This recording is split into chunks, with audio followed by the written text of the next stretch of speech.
Hello students, आज के class में हम लोग फ्यूचर परफेक्ट कंटिन्यूअस टेंस के बारे में डिटेल रूप से पढ़ेंगे कि फ्यूचर परफेक्ट कंटिन्यूअस टेंस क्या है, इसका पहचान और बनावट क्या है, इसे निगेटिव कैसे बनाएंगे।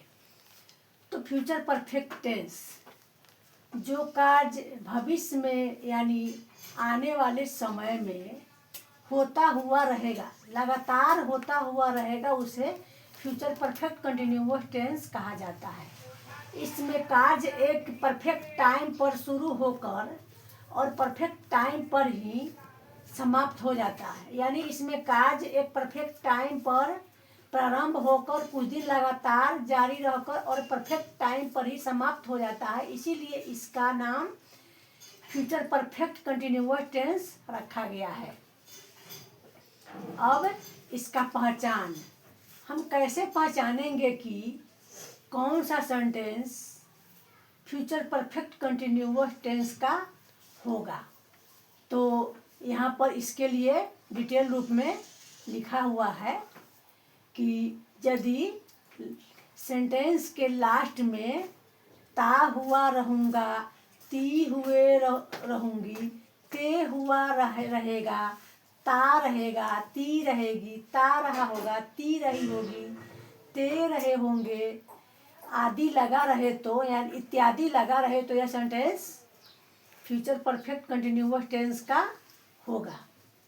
इसी लिखावट से हम लोग समझेंगे कि यह sentence future perfect continuous tense का है, लास्ट में यदि ये सब लिखावट रहे तो। अब इसके बनाने का नियम कि फ्यूचर परफेक्ट कंटिन्यूअस टेंस को कैसे बनाया जाएगा। फ्यूचर परफेक्ट कंटिन्यूअस टेंस के सेंटेंस को कैसे बनाया जाएगा, इसका स्ट्रक्चर यहाँ पर लिखा हुआ है।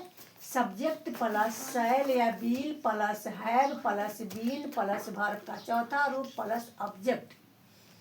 यहाँ पर सबसे पहले सेंटेंस बनेगा तो सबसे पहले सब्जेक्ट लिखाएगा, उसके बाद helping verb, shell have been या बिल है बीन लिखाएगा, उसके बाद वर्ब का चौथा रूप लिखाएगा, उसके बाद ऑब्जेक्ट लिखाएगा। जैसे I shall have been reading a book from morning. मैं, इसका मीनिंग हो गया मैं सुबह से किताब पढ़ता हुआ रहूँगा। और चाहे मैं सुबह से किताब पढ़ती हुए रहूँगी, इसका मीनिंग हो जाएगा चाहे मैं सुबह से किताब पढ़ता रहा होगा या मैं सुबह से किताब पढ़ती रही होगी, इसका मीनिंग हो जाएगा। अब they will have been dancing till evening. वे लोग, इसका मीनिंग हो जाएगा वे लोग शाम तक नाचते रहेंगे या वे लोग शाम तक नाचते रहे होंगे, इसका मीनिंग हो जाएगा। यहाँ पर आई और दे सब्जेक्ट हो गया और shall have been, will have been helping verb हो गया, यानी शैल हैव बीन और will have been helping verb हुआ जो यहाँ पर लिखा हुआ है। और रीडिंग और डांसिंग वर्ब का चौथा रूप हो गया और ऑब्जेक्ट यहाँ पर बुक हो गया और यहाँ पर इवनिंग हो गया। और फ्रॉम मॉर्निंग यहाँ पर लिखा हुआ है सुबह से, तो यह हो गया दूसरा ऑब्जेक्ट। अब यहाँ पर यह समझ में आ गया कि सिंपल सेंटेंस कैसे बनेगा, इसके बनाने का पैटर्न क्या है। अब इसको निगेटिव बनाने का तरीका, यानी निगेटिव बनाने का पैटर्न यहाँ पर लिखा हुआ है।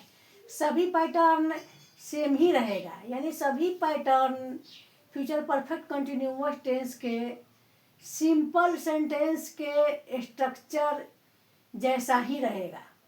जैसे यहाँ पर लिखा हुआ है उसी तरह से इसका भी पैटर्न रहेगा। ओनली इसमें डिफरेंस यह होगा कि हेल्पिंग वर्ब शैल या विल के बाद में और हैव के पहले, यानी शैल और हैव या विल हैव के बीच में नॉट ऐड कर देंगे तो यह सब सेंटेंस नहीं, यह सब स्ट्रक्चर निगेटिव हो जाएगा। किसका? फ्यूचर परफेक्ट कंटिन्यूअस टेंस का निगेटिव स्ट्रक्चर होगा। यहाँ पर शैल या विल और हैव के बीच में नॉट ऐड कर देंगे तो यह सब पैटर्न निगेटिव पैटर्न हो जाएगा। जैसे we shall not have been going to market, इसका मीनिंग होगा हम लोग बाजार नहीं जाते हुए रहेंगे, या हम लोग बाजार नहीं जाते रहेंगे, इसका मीनिंग हो जाएगा। यहाँ पर शैल और हैव के बीच में नॉट ऐड कर दिए तो यह सेंटेंस नेगेटिव सेंटेंस हो गया। बस ओनली यही चेंज है, बाकी सब सेम ही है, बाकी सब सिंपल सेंटेंस ही है। ओनली इसमें यहाँ पर नॉट ऐड कर दिए, हेल्पिंग वर्ब शैल और हैव के बीच में नॉट ऐड कर दिए तो यह सब सेंटेंस नेगेटिव सेंटेंस हो गया। अब यहाँ दूसरा एग्जाम्पल लिखा हुआ है, ही या she will not have been going to school. यदि हम लोग ही लेंगे तो he will not have been going to school, इसका मीनिंग हो जाएगा वह स्कूल नहीं जाता रहेगा, या वह स्कूल नहीं जाता हुआ रहेगा, इसका मीनिंग हो जाएगा, क्योंकि ही लड़का के लिए होता है। और यदि इस सेंटेंस में सी लेंगे तो she will not have been going to school, तो इसका मीनिंग हो जाएगा वह स्कूल नहीं जाती रहेगी, या वह स्कूल नहीं जाती रही होगी, वह स्कूल नहीं जाती रहेगी या वह स्कूल नहीं जाती रही होगी, इसका मीनिंग हो जाएगा। तो यहाँ पर भी विल और हैव के बीच में नॉट ऐड कर दिए तो यह सेंटेंस निगेटिव सेंटेंस हो गया। बाकी सब सेम ही सेंटेंस है, किसके जैसा? तो सिंपल सेंटेंस के जैसा ही है।